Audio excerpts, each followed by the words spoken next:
Hi எல்லோரும் எப்படி இருக்கீங்க? நம்ம இன்றைக்கி ஒரு சூப்பரான ஹெல்த்தியான லட்டு 5 நிமிஷத்தில் செய்ய போகிறோம். அதுவும் சுகரே இல்லாமல் செய்ய போகிறோம். ரொம்ப ஹெல்த்தியானது, பெரியவங்கள்லேருந்து குழந்தைங்க வரையும் சாப்பிட்லாம். இது 30-40+ ஆகிருந்தீங்க, உங்களுக்கு சுகரே சாப்பிடாம ஏதாவது ஸ்வீட் சாப்பிட்ணும் அப்படின்னா நீங்கள் கண்டிப்பாக ட்ரை பண்ணி பார்க்கலாம்.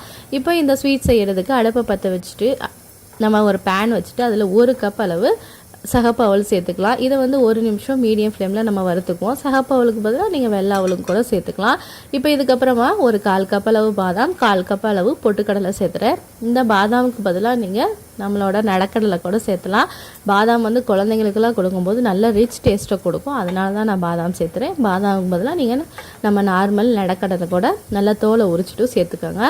இப்போ இது எல்லாத்தையுமே ஒரு 2 நிமிஷம் மீடியம் ஃப்ளேமில் வதக்குனிங்கன்னா போதும். இப்போ என்னோடய பாதாமும் நம்மளோட பொட்டுக்கடலையும் பார்த்திங்கன்னா நல்லா பொறுன்னு இருக்குது. அதனால நான் இது அவளோடையே சேர்த்து இதை வந்து நான் வறுக்கிறேன். சப்போஸ் உங்களோட பாதாம் பொட்டுக்கடலை அப்படிலாம் கொஞ்சம் நமத்த மாதிரி இருந்தது அப்படின்னா நீங்கள் அவளை தனியாக வறுத்துட்டு பாதாமையும் பொட்டுக்கடலையும் தனியாக வறுத்து இந்த மாதிரி எடுத்துக்கோங்க.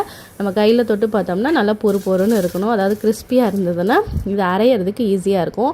இப்போ இதை அப்படியே ஒரு பிளேட்டில் மாற்றி வச்சுட்டு நம்ம அதே பேனில் ஒரு டீஸ்பூன் அளவுக்கு நெய் சேர்த்துக்குவோம். இந்த நெய்யில் நம்மளுக்கு முந்திரியும் திராட்சையும் வறுத்துக்குவோம். இது வந்து டேஸ்ட்டுக்காக தான் சேர்த்துறோம்.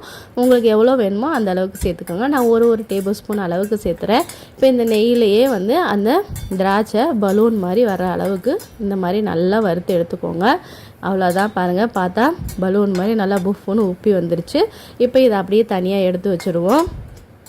இதோடு நீங்கள் வந்து வேறு எந்த வேர்க்கடலை கூட நம்மளுக்கு வறுத்து போட்டு கடிப்படுற மாதிரி இருக்கிறதுக்காக சாப்பிட்டுக்கலாம். உங்களுக்கு எந்த பருப்பு பிடிக்குமோ அதை நீங்கள் சேர்த்துக்கலாம். இப்போ அதே பேனில் இந்த கொஞ்சோண்டு நெய் இருக்கு இல்லையா, இதுலேயே வந்து ஒரு 1/2 கப் அளவு தேங்காய் துருவல் எடுத்து அதை சேர்த்து இதிலே வதக்கிக்குவோம். இது வந்து ஃப்ளேம் வந்து நல்லா லோ ஃப்ளேமில் வச்சுட்டு இந்த தேங்காயை வந்து நல்லா ஃப்ரை பண்ணி எடுத்துக்கோங்க. இந்த மாதிரி நெய்யில் ஃப்ரை பண்ணும்போது டேஸ்ட்டு பார்த்திங்கன்னா இன்னும் நல்லா ரிச்சாக தெரியும். இப்போது இந்த தேங்காயை 1 நிமிஷம் லோ ஃப்ளேம்லேயே வறுத்ததுக்கப்புறமா இந்த தேங்காவோடையே ஸ்வீட்னஸ்க்காக ஒரு 1/2 கப் அளவு பனங்கற்கண்டு சேர்த்துறேன். இது வந்து பனங்கற்கண்டு தான், இது வந்து ப்ரௌன் சுகர் கிடையாது. ப்ரௌன் சுகர் வேறு, பனங்கற்கண்டு வேறு. இப்போ இந்த பனங்கற்கண்டு அதோடு சேர்த்ததுக்கப்புறமா நான் 1/2 கப் அளவு தண்ணி, அதாவது எவ்வளோ பனங்கற்கண்டு எடுத்துருக்கோமோ அதே அளவு தண்ணி சேர்த்தணும்.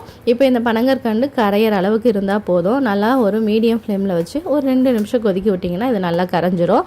இப்போ அது கொதிச்சுட்டு இருக்கிறதுக்குள்ளே நம்ம வறுத்து வச்சுருக்கோம்ல பாதாம், அதுக்கப்புறம் பொட்டுக்கடலை, அவல், இது எல்லாத்தையும் இந்த மாதிரி கொரன்னு அரைச்சி எடுத்துக்கலாம். இந்த மாதிரி பார்க்குறதுக்கு நம்மளுக்கு ரவை மாதிரி தெரியணும், ரொம்ப நைஸாக அடைக்க வேண்டாம். இந்த மாதிரி கொஞ்சம் ரவை மாதிரி தெரிஞ்சதுன்னா லட்டு பிடிச்சா சூப்பராக நம்மளுக்கு ரவா லட்டு மாதிரி பார்க்குறதுக்கு தெரியும். இந்த மாதிரி கொரன்னு எல்லாத்தையும் அரைச்சதுக்கப்புறமா நம்ம கொதிச்சிட்ருக்குல்ல பனங்கற்கண்டு, தேங்காய், தண்ணி, அதோட நம்ம அரைச்சி வச்சுருக்க அவலை சேர்த்துக்குவோம்.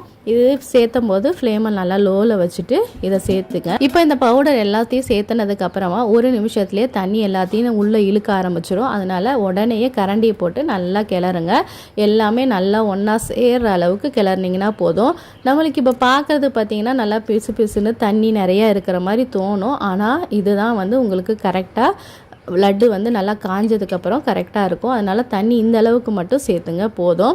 இப்போ கடைசியாக ஒரு 2 டேபிள் ஸ்பூன் அளவுக்கு நெய் விட்டுட்டு அதையும் நல்லா கிளறிக்குவோம். இந்த நெய் வந்து நல்லா கடைசியாக சேர்க்கும் போது நல்லா அந்த நெய்யோட மணத்தோட சாப்பிட்றதுக்கு நல்லாயிருக்கும். அதனால தான் சேர்த்துறோம். வேணும்னா சேர்த்துக்கோங்க, இல்லாட்டி ஸ்கிப் பண்ணிக்கலாம்.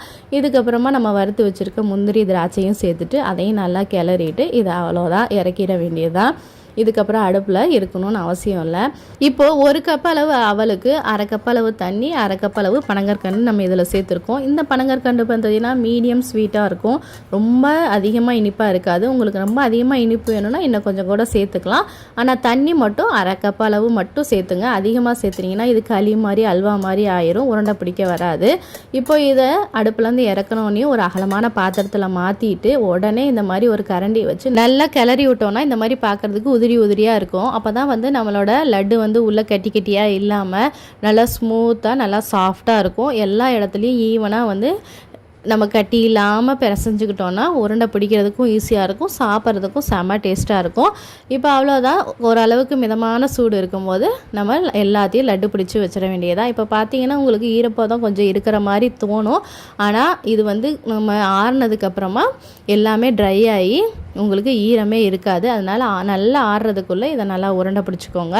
இப்போ இந்த மாதிரி நல்லா உங்களுக்கு எந்த சைஸ் உருண்டை வேணுமோ அந்த அளவுக்கு பிடிச்சிக்கலாம். இது வந்து கையில் நீங்கள் எண்ணெயோ எதுவுமே தடவணும்னு அவசியம் இல்லை, நம்ம போட்டிருக்க நெய்யே போதும். சப்போஸ் உங்களுக்கு கையில் ஒட்டுற மாதிரி இருந்தது அப்படின்னா கொஞ்சமாக கையில் எண்ணெயோ நெய்யோ தடவிட்டு சூப்பரான லட்டு பிடிச்சி வச்சுருங்க. அவ்வளோதான், ரொம்ப ஹெல்த்தியானது, குழந்தைங்க ரொம்ப விரும்பி சாப்பிடுவாங்க. இதில் வந்து நம்ம சக்கரை சேர்த்ததில் பனங்கற்கண்டு தான் சேர்த்துருக்கோம். பனங்கற்கண்டு உடம்புக்கு ரொம்ப ரொம்ப நல்லது. கண்டிப்பாக இதை ட்ரை பண்ணி பாருங்கள். ரொம்ப ஹெல்த்தியாகவும் இருக்கும், ரொம்ப டேஸ்ட்டாகவும் இருக்கும். உங்கள் குழந்தைங்க விரும்பி சாப்பிடுவாங்க. ட்ரை பண்ணிவிட்டு உங்களோட ஃபீட்பேக்கை கமெண்ட் செக்ஷனில் சொல்லுங்கள். உங்கள் எல்லோரும் இன்னொரு இன்ட்ரெஸ்டிங்கான வீடியோவில் சந்திக்கிறேன். அதுவரை டேக் கேர், பை பை.